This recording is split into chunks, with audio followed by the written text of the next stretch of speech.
Now that we've set up class folders and your rosters are up to date, we can now send out documents to your classes. The very first thing that you want to do is create a folder that's going to contain your template document or template Google presentation, slideshow, etc. that you want to send out to your students. So I created a folder called Doctopus Templates in my Google Drive. Inside of that folder, I actually have the first document that I'm going to send out to my students. It's called Essay Number 3 Prompt.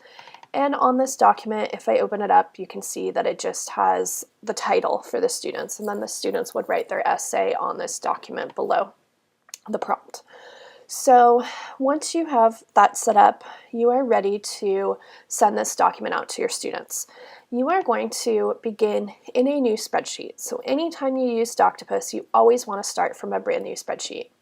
I'm going to title the spreadsheet Essay Number 3, and I'm going to put Doctopus in the name just so I can find the spreadsheet pretty easily.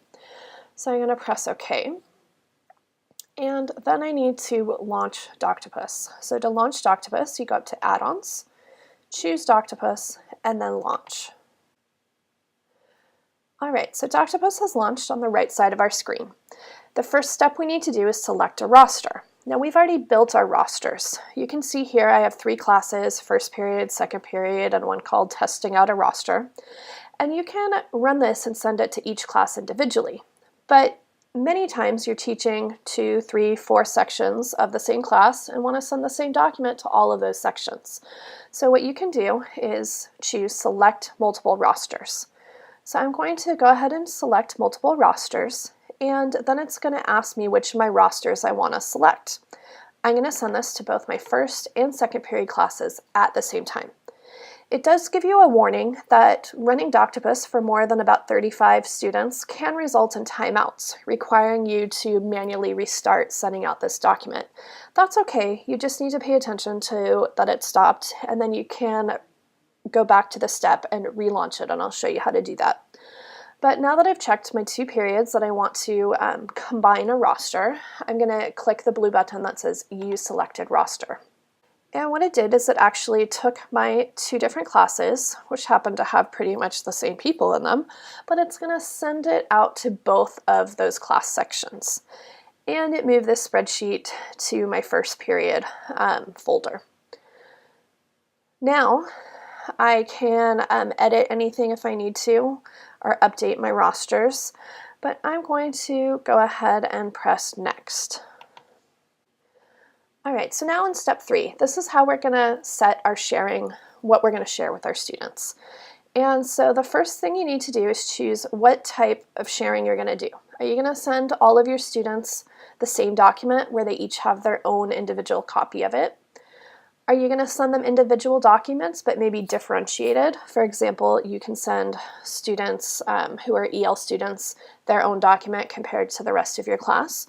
You can send projects to students where there's a shared copy between a group of kids, or you can do whole class where the entire class gets a single shared document. For the most cases, you probably are going to do individual all the same, but the project groups and individual differentiated are great resources as well. So for today, I'm going to do individual, all of the same. And now it's going to ask me how I would like Doctopus to copy and distribute these files or folders for this assignment. So I already chose individual, all the same. The next step is, do I want to give the entire class access to the individual student documents?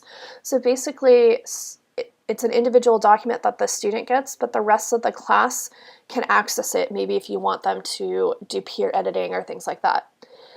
You could also change how the assigned student that you're sending it to, what access they have. Most likely you want them to edit it because you want them to write on that assignment, but you could make it where they could view or comment only on it.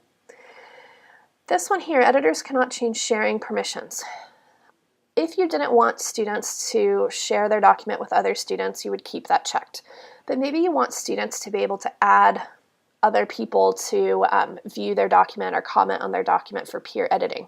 Then you would want to uncheck that. Now, it's already going to deliver it to student folders because when we set up Doctopus and we set up our rosters, we created student folders. So this document is automatically going to go to the assignment folder for that student that we shared. If you are co-teaching the class, you can add in email addresses of additional teachers that you want to give access to each of these student documents. And then I'm going to press save and continue. All right, so the next step is we need to choose the folder that's holding the assignment template. Now I could have put it in teacher first period, which is kind of what it thought is the default folder was, but I actually created that folder called Doctopus templates. So I'm going to choose a different folder.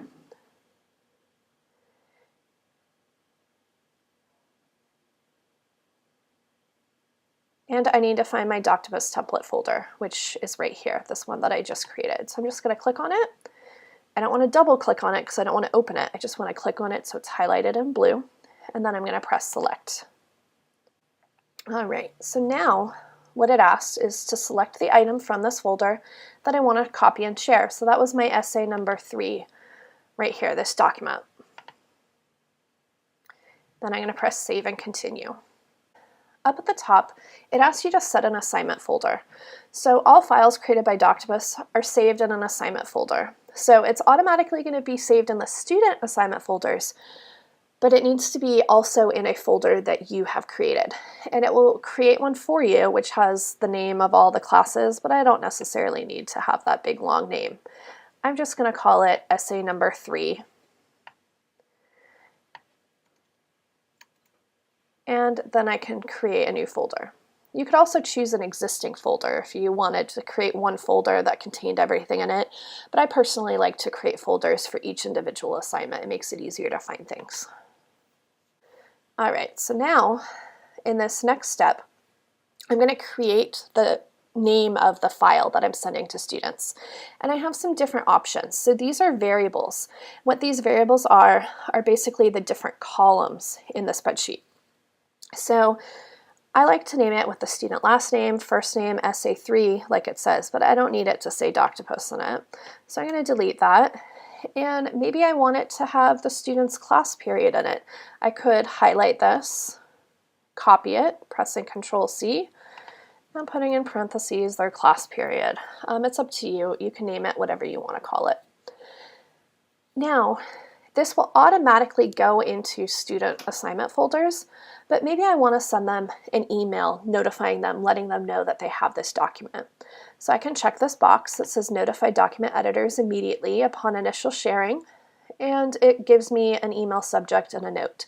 So it says I've shared you want a document. I might say, here's your essay number 3, directions or assignment or whatever you want, and you can say due Friday. You can send them a nice email, spend more time than I just did on the email, but then you can press save and continue. All right, so it hasn't actually sent this out to students yet.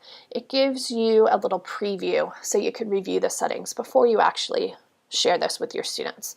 So we set it as individual all the same. The whole class doesn't have access. Students are allowed to edit. This is the document that's going to be shared. This is a sample of the email that will go out to students. And if I'm okay with this, I can run copy and share, or I can go back to edit anything if I need to. But I'm going to click the blue button, run copy and share.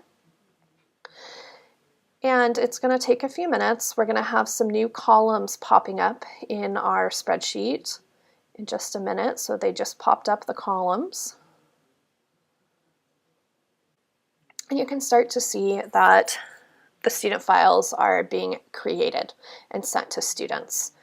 If I click on the link, that will actually bring me to each of the students' documents, so I don't have to go hunting in Drive to find them. And they're named how I want them named. Now, if you have large class sizes that you're sending this out to, remember that it could automatically kind of stop on you. So to fix that, if it does time out on you, you'd go back to add-ons and Doctopus, setup, and you go back to step 6. And when it goes back to step 6, you'll have that menu that we just had a minute ago. Here it popped up, and you would just click run copy and share, and it would continue sharing the documents with your students. Now I'm going to click it again just to show you what happens afterwards. All right, so now everything has been created and shared. If I click continue, I have a lot of different options. Here I can embargo docs for grading. So let's say this is due on Friday, but I'm not going to grade it till Monday. I can make it so students can now not edit. They can no longer edit their document anymore.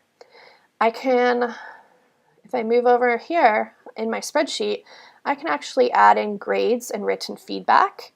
And then I can send an email to my students with a copy of their grades and any feedback. At the end of the semester, I can transfer ownership to students. So they now own this document, and if I delete it, they still have a copy of their document. But another cool thing is that you can attach a rubric or a rubric, and that will allow you to grade the assignment with a rubric. And if you click on that, it gives you instructions of what to do, how to select a rubric, what your rubric needs to look like. You would create a separate Google Sheet with this. So it gives you all the directions that you need for a rubric. There are also some great instructions on the Doctopus website that goes through a video of how to create a rubric. To access this, if it's closed by chance, you'd go back up to add-ons, back up to Doctopus, and you can click on Open Assignment Tool Panel, and that same menu would open back up on the right-hand side of your screen.